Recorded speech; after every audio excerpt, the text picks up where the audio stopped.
Hello friends, this is Kaushal Kishore Dwivedi, future bright coaching classes. आज हम पढ़ेंगे सिंपल फ्यूचर और फ्यूचर इंडेफिनिट टेंस और देखते हैं इसको किस तरीके से शॉर्ट तरीके से आपको आसानी के साथ इसको कोशिश करते हैं कि आपकी समझ में आ जाए। फ्यूचर के इवेंट्स को बताने के लिए हम इस टेंस का यूज़ करते हैं। We use this tense for telling the future events. वैसे फ्यूचर की किसी भी इवेंट्स को अगर उसमें फ्यूचर का टाइम दिया हो तो हम प्रेजेंट इंडेफिनिट से बताते हैं, प्रेजेंट इंडेफिनिट से भी बता सकते हैं, लेकिन इसमें और आज हम पहली बार, जैसा कि लास्ट 2 वीडियोज़ में हमने देखा था कि हम जब अफर्मेटिव सेंटेंस बना रहे थे तो उसमें किसी भी हेल्पिंग वर्ब का यूज़ नहीं कर रहे थे, लेकिन यहाँ पर हम जब इस टेंस को यूज करेंगे, फ्यूचर इवेंट्स को बताएंगे, तो इसमें बताने के लिए हम देखते हैं कि हम आज पहली बार यूज़ करेंगे एक हेल्पिंग वर्ब का। तो कैसे बनाएंगे? सबसे पहले देखिए, सब्जेक्ट प्लस विल और शैल, इसके बाद वर्ब की फर्स्ट फॉर्म, फिर ऑब्जेक्ट और इसके बाद अदर वर्ड। ये इसका स्ट्रक्चर है, छोटा सा स्ट्रक्चर, बार बार लिखते हैं हम कई बार। इससे आपको, अगर आप इंग्लिश में लिखे हुए सेंटेंस को सोच रहे हैं कि एरर कैसे पकड़ें, तो उसके लिए आपको एक ही फार्मूला, ये अफर्मेटिव सेंटेंस कहलाते हैं। स्वीकारात्मक सकारात्मक वाक्य होते हैं, ना तो क्वेश्चन पूछा जाता है, ना ही इसमें कुछ नेगेटिव यानी नकारात्मक नॉट वगैरह नहीं वगैरह लगाया जाता है। अब एक चीज़ यहाँ, चूंकि 2 वर्ब्स देखें, 2 वर्ब्स हैं, एक विल है एक शैल है, तो हम विल कहाँ लगाएंगे और शैल कहाँ लगाएंगे? सीधी सी बात है, ये शैल सिर्फ आपको आई एंड वी के साथ यूज करना है और बाकी जितने हैं वो सब ही, सी एटसेट्रा, ये जितने, इन सब के साथ आपको विल का यूज करना है। ओके, बस छोटी सी बात है, बहुत ज़्यादा इस टेंस का इससे रिलेटेड कोई एरर्स भी नहीं आती हैं, बहुत ज़्यादा, थोड़ा सा ही आता है इस टेंस से रिलेटेड, लेकिन आप याद रखिए कि विल और शैल लगाना है अपने को। जैसे अगर आपको सेंटेंस कहा जाए, आई शैल टीच यू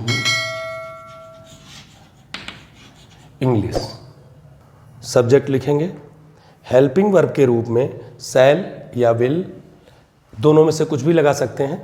आई और वी के साथ अपने को शैल का यूज़ करना है, जो हम आपको पहले ही बता चुके हैं, और बाकी के साथ विल। जैसे see will study here from tomorrow.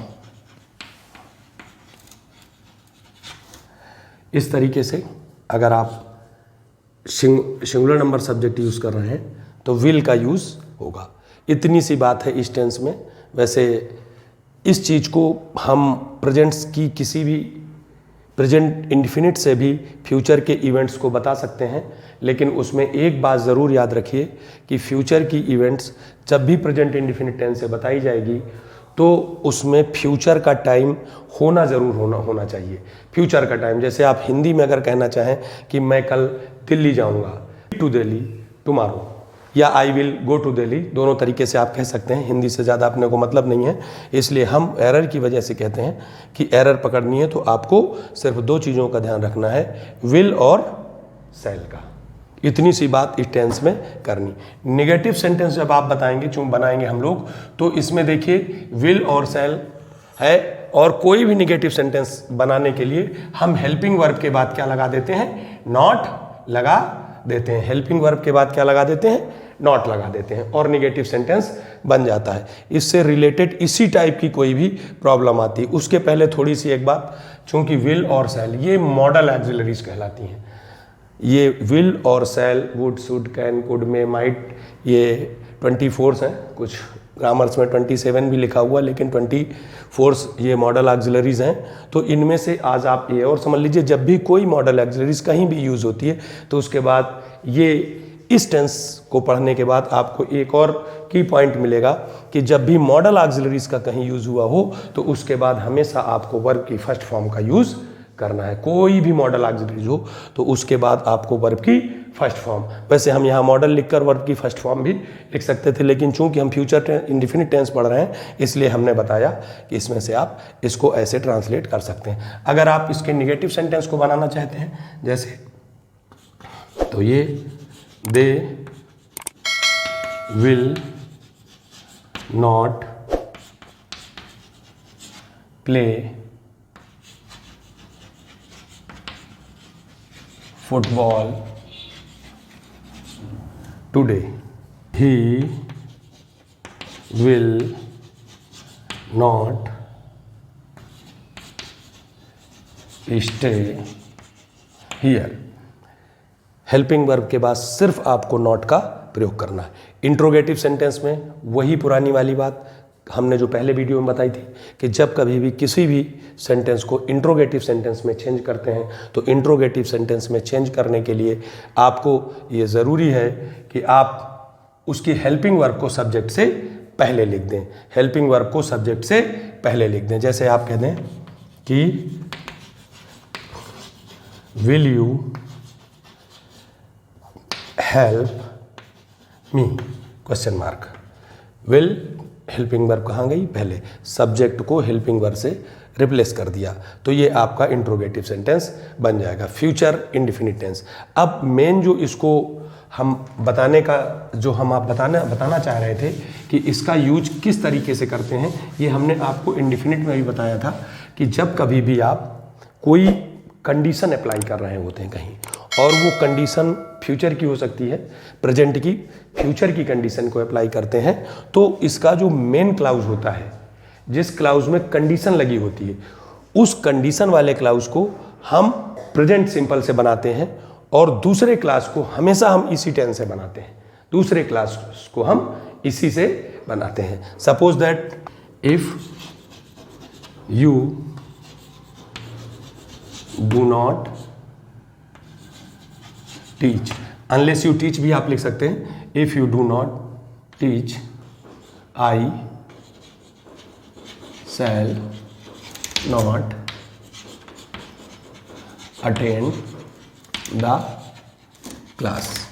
ये इस तरीके से इसका यूज, इस टेंस का ऐसे यूज होता है। अब इसमें एरर के रूप में अगर आप देखें तो सेंटेंस ऐसा भी आ सकता है कि अनलेस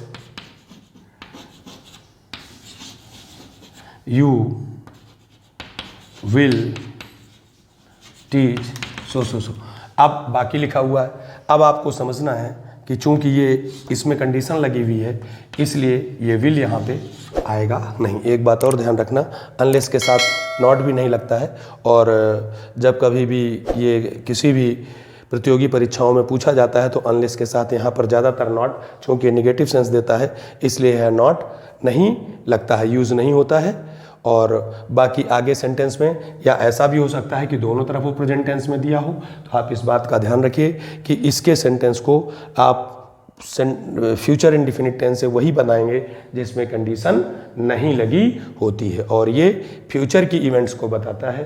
पहली बार ऐसा हुआ है 3 दिन में जब हमने कहा है अब हेल्पिंग वर्ब का यूज शुरुआत से होने लगा है। वर्ब बता चुके थे हम, फिर बता रहे हैं। वर्ब एक हेल्प मेन वर्ब या प्रिंसिपल वर्ब, दूसरी हेल्पिंग वर्ब, और या इसको ऑक्सिलरीज, मॉडल ऑक्सिलरीज भी होती हैं। ये तो 2 टाइप्स की वर्ब हैं जिनको हम आगे चल के यूज करेंगे, और हम उनके बारे में भी चर्चा करेंगे जो ट्रांजिटिव और इनट्रांजिटिव वर्ब्स होती हैं। कुछ एग्जांपल्स और देखते हैं।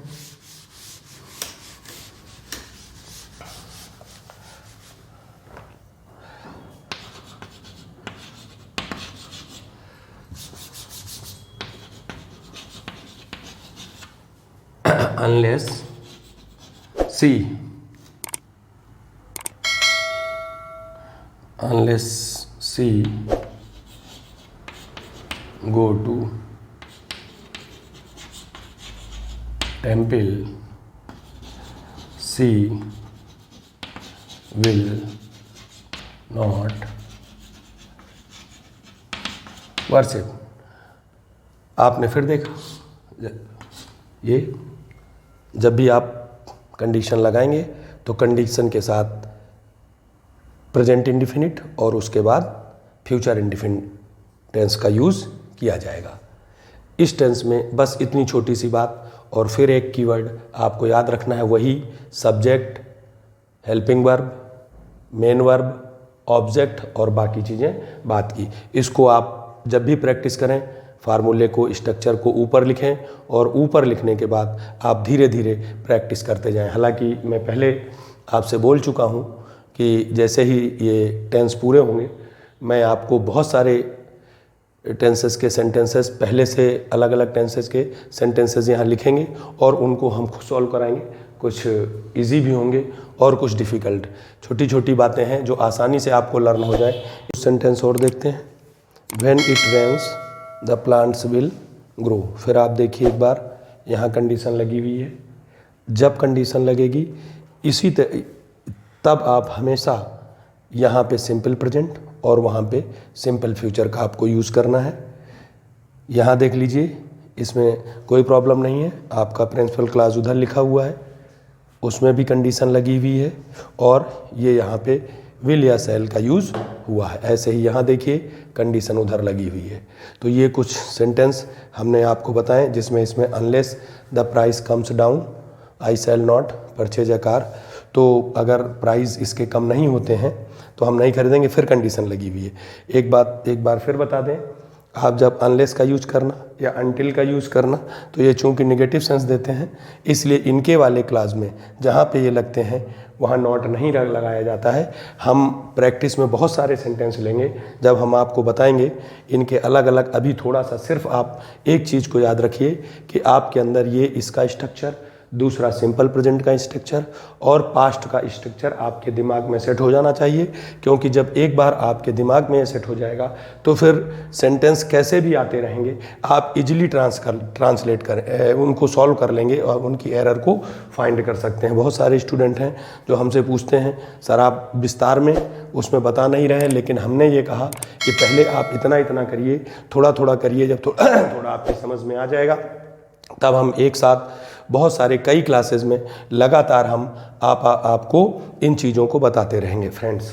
और एक बात और फ्रेंड्स, अगर आप 4th क्लास से लेकर 12th क्लास तक CBSE बोर्ड में आप चाहते हैं कि बहुत ही कम फीस में 10 रुपीज़ पर डे में अगर आप सब्सक्रिप्शन चाहते हैं तो आप उधर ध्यान दीजिए। SSPL, ये SSPL एक ऐप है और आप हमसे कांटेक्ट कर सकते हैं। हम आपको मात्र 10 रुपीज़ पर डे में ये फैसिलिटी उपलब्ध कराएंगे कि आपको इंडिया के टॉप टीचर जो CBSE बोर्ड पढ़ाते हैं वो आप उनसे उसको सब्सक्रिप्शन को ले सकते हैं और आप पढ़ सकते हैं, जिसमें आपको वो CBSE बोर्ड की सारी जो साइंस है, मैथ है, इंग्लिश है, SST है, ये सारी चीज़ें पढ़ाई जाएंगी।